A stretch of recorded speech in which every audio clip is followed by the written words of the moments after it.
In this video, I'm going to show you the basics of switching from auto mode to manual mode, introducing the three pillars of photography: ISO, shutter speed, and aperture.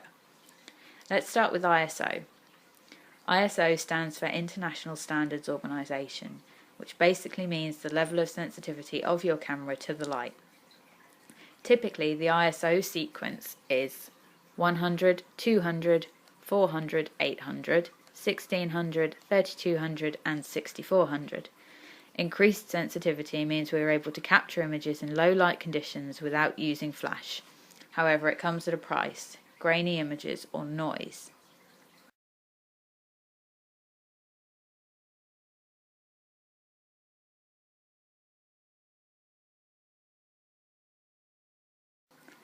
Next, there's shutter speed. Shutter speed is responsible for dramatic effects by creating a blurry or freezing motion. When the camera fires, the shutter opens, exposing light to the image sensor. After the sensor is done collecting the light, the shutter closes immediately. The button that fires the camera is also called the shutter, as it triggers the shutter to open and close. Fast shutter speed is typically whatever it takes to freeze action.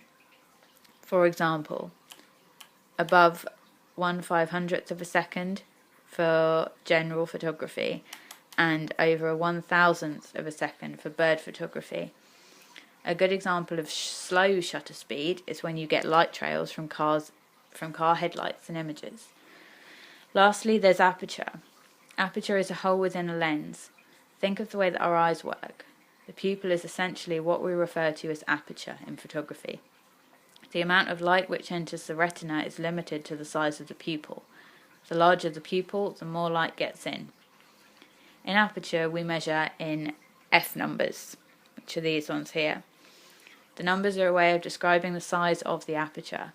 Most people find this tricky, as we're used to having larger numbers represent more light, but in this case, for example, f5.6 will allow less light than f3.2, for example. Now that you have these facts, you need to start practicing. There's no time limit as to when you should be ready to start shooting in manual mode. Photography is an endless learning curve. Go outside and play with your camera settings, upload your best image to Facebook, Twitter or Instagram, and use the hashtag EmmaShamayaTogTips so I can see your results. Thanks for watching.